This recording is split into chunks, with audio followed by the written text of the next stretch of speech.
मूल बात यही है कि हम सभी जानते हैं कि जब हमारा देश आज़ाद हुआ तो भारतीय समाज में गहरी असमानताएं थी। लोगों को उनकी जाति, धर्म और आर्थिक स्थिति के अनुसार बांटा गया था। ऐसे समय में डॉक्टर भीमराव अम्बेडकर जी द्वारा दिए गए संविधान ने ये सुनिश्चित किया कि भारत का संविधान केवल कुछ लोगों का नहीं, हर नागरिक का लोकतंत्र होगा। एक ऐसा लोकतंत्र जो न्याय, समानता और सम्मान पर आधारित होगा। सभी को उन्होंने बराबरी का वोट दिया, सभी को बराबरी के मौलिक अधिकार दिए। भारत का संविधान एक तरह से करोड़ों वंचितों, शोषितों लोगों का सपनों का घोषणा पत्र है। ये उन लोगों की आवाज़ है जिन्हें सदियों से सामाजिक और आर्थिक और राजनीतिक अधिकारों से दूर रखा गया। विशेष रूप से पीड़ित समाज, जिसमें पिछड़े, दलित और अल्पसंख्यक समुदाय आते हैं, उनके लिए संविधान आशा, सुरक्षा और सम्मान का सबसे बड़ा आधार बना। संविधान ने पीड़ित समाज को 3 सबसे बड़ी ताकतें दी। पहला, समानता का अधिकार; दूसरी, सामाजिक न्याय; तीसरी, राजनीतिक भागीदारी। संविधान के अनुच्छेद 14 ने सभी को कानून के सामने बराबरी का अधिकार दिया। अनुच्छेद 15 और 16 ने भेदभाव के खिलाफ सुरक्षा प्रदान की व शिक्षा और नौकरियों में आरक्षण का मार्ग भी खोला।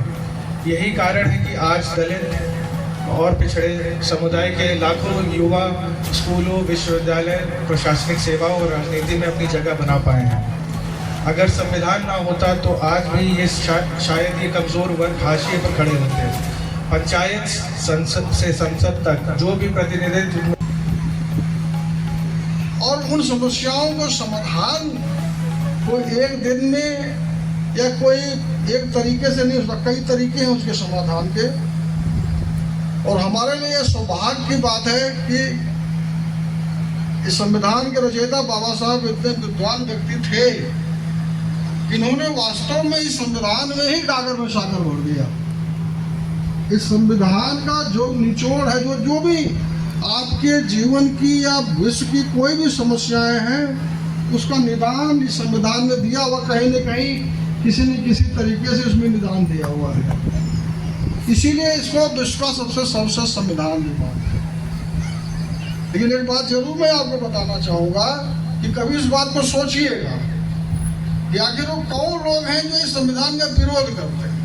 अभी पिछला चुनाव जब 2024 का हुआ तो आप लोगों ने सुना होगा कि भाई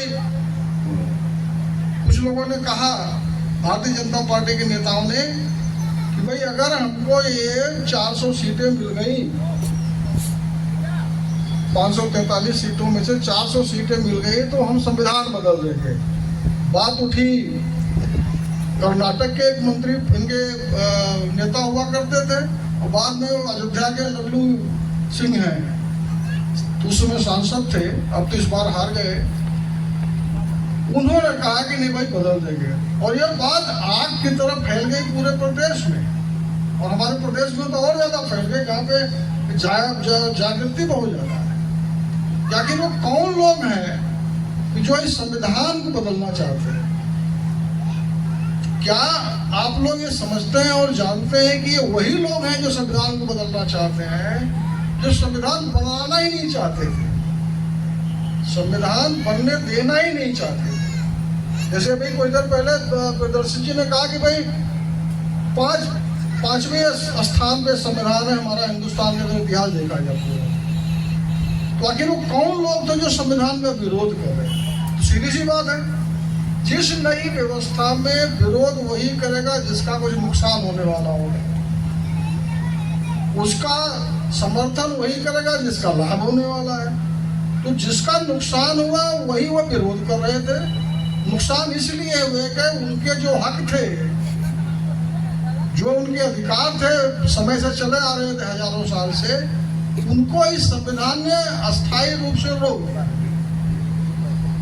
विरोध इसलिए भी कर रहे थे वो लोग कि संविधान ने भी बाबा साहब ने वो व्यवस्था भी दे दिया कि अगर एक प्रक्रिया को अपनाते हैं तो संविधान को बदल के अपने जैसा बना भी सकते। ये भी